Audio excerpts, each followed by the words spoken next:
Happy Friday Eve, happy Christmas Eve. You're watching thv-at News at noon. I'm Michael Aaron here with meteorologist Corrales Ortiz, and really kind of a nice, normal morning. It feels like maybe a little chilly, a little windy, but nothing crazy. Nothing crazy yet, at least in terms of what we should be at for this time of year, but we will start to feel noticeably different these next couple of days. And spoiler alert, warmer. It's going to be warmer. Yeah, today is also another one of those days where it's going to be warmer. We're already warmer right now where we were for our highs yesterday, so it's a good indication of what's to come. 56 right now for us here in the metro area. To our south, already in the mid-60s, 64 for Arkadelphia. Camden's at 64 as well. We'll be around the low to mid-60s for today, with a few spots actually reaching 70 degrees. So on top of that, not only it being mild, it's going to be a bit breezy, with those gusts as high as 30 miles per hour as we go for your Christmas Eve and Christmas Day, as they continue to get windy in those days. Christmas Day forecast, as we've been mentioning, mid to upper 70s, no significant changes, easily record-breaking warmth for the holiday. So that's what's to expect. Another look at that forecast is coming up. New at noon, the FDA announced today emergency use authorization of a second antiviral pill as COVID cases continue to surge. In the last 3 days, more than 671,000 new cases have been reported in the U.S. That comes as the Omicron variant continues its rapid spread. Michael George reports. The FDA has authorized a second COVID-19 pill, a Merck drug for high-risk adults who test positive to take it home when no other options are available. It comes a day after the agency granted emergency use authorization for Pfizer's more effective antiviral pill. The FDA found Paxlovid significantly reduced the risk of hospitalization for those at risk of serious illness. This is a very promising antiviral, and therefore we want to make sure that production is ramped up as quickly as possible. The new treatments come as the Omicron variant continues to surge. Studies from overseas appear to show Omicron cases are less severe, but health experts say the country can't let its guard down. If you're unvaccinated, don't think that it's going to be a milder version of this virus. You shouldn't assume that at all. It could be really dangerous to do that. Some hospitals are already overwhelmed. The ICU in Michigan's Beaumont-Dearborn Hospital is at 98%. A team of military members has been sent to help. It's really the unknown.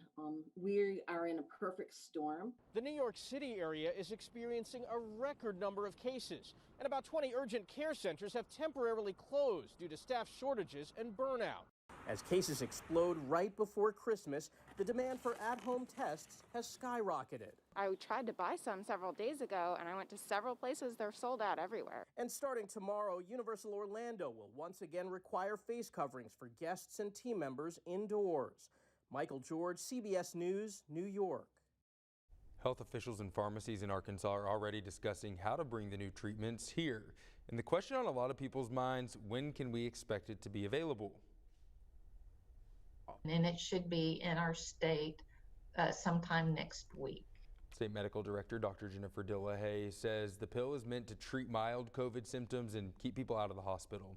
Right now, the state is working with a list of providers to distribute the pill. Pharmacist Julie Stewart says private pharmacies like hers are applying for it right now and waiting for guidance on distribution. We don't know yet if pharmacists are going to be involved in the prescribing aspect of that, or if it's just going to be we are the dispensers of the medication. So what's next? Once you get prescribed the treatment, patients will take 3 pills twice a day for 5 days. The development comes as the state reports another confirmed case of the Omicron variant. Health officials tell us the person who contracted it had recently traveled internationally.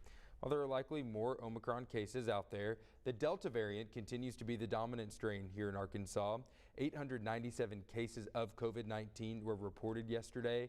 Our active cases are on the rise as well. Right now, 7,962 Arkansans are fighting COVID. 494 of those are in the hospital. And unfortunately, the state's death toll surpassed 9,000 yesterday. You mentioned the rush to get those tests ahead of Christmas. That is the case across the country and here in Arkansas. Clinics and hospitals tell us they have seen an uptick in COVID-19 testing due to the Omicron variant. Pharmacies are also seeing a surge of people looking for those at-home test kits. But despite the convenience, experts say they can sometimes lack the accuracy of going through a drive-through or going to a clinic. You know, I think the main issue with the at-home COVID tests are people have to be willing to swab themselves appropriately. And so when we do our testing here, you know, we're making sure that we get all the way up in the person's nasal cavity to make sure that we're getting far enough back where the virus can live.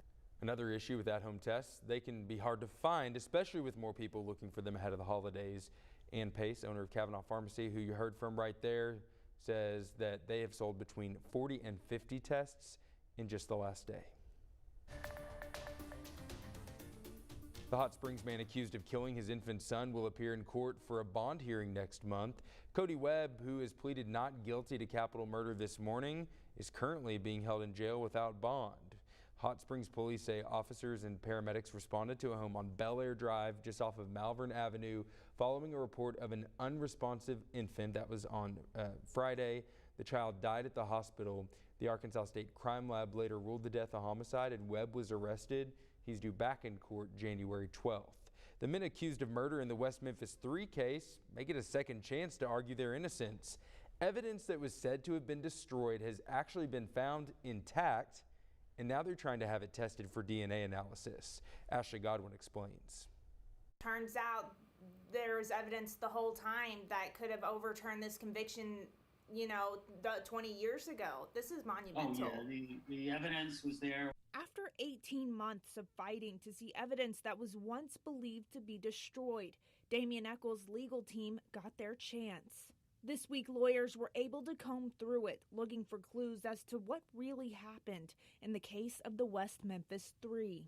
Some of it included shoelaces that were used to tie up the children. We certainly want to bring some measure of closure to the families of these 3 children, and of course, hopefully, in that same moment, exonerate Damian Eccles, Jason Baldwin, and Jesse Miskelly.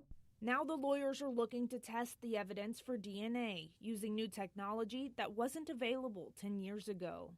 To use what's called MVAC testing, which is a vacuum procedure that removes whatever DNA is there. Also this week, West Memphis Police Chief Mike Pope will resign. In a letter dated December 7th, but only released to the public this week, he tells the mayor he has other endeavors and goals that are pointing him to a different direction. According to a city spokesperson, Pope's resignation has no relation to the West Memphis 3 developments. His last day is tomorrow. In Little Rock, Ashley Godwin, THV 11 News. The West Memphis 3 took a special type of plea deal called an Alford plea. It's similar to a guilty plea, except the defendants don't actually say that they did it. All they really admit is that the prosecution could beat them in a trial. Just 205,000 Americans applied for new unemployment benefits last week, a sign that the labor market remains competitive across the country, even with the spread of the Omicron variant. The weekly jobless claims number remains near a 52-year low that was set earlier this month. Listen to this. 3 in 4 Americans say their New Year's resolution is to be smarter with their money. A survey from Slick Deals found many are worried about rising inflation and intend to save more next year, putting away an average of $408 a month. It's up $80 compared to last year. Other plans include paying off debt, cutting unnecessary bills, and using coupons. And setting financial goals aside, how much would you pay for a text message? An NFT of the first ever electronic message reading Merry Christmas hit the auction block in Paris.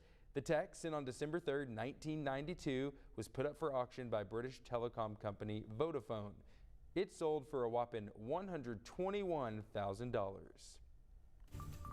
Here's a holiday question for you. Are Santa's reindeer male or female? Apparently getting controversial, this question. The answer that may surprise you coming up after the break. Corrales. Well, Santa's probably gonna have to take a few of those layers off. He might not need that red suit after all with the weather that we'll be having during our Christmas time here across the Mid-South. So I'll have a look at that forecast coming up. Hello, my name is Specialist Keon Demps. I'm from Helena, Arkansas. I'm currently deployed with the 142nd Field Artillery Brigade. I would like to wish my friends and family back home in Jonesboro, Arkansas, a Happy New Year's and a Merry Christmas.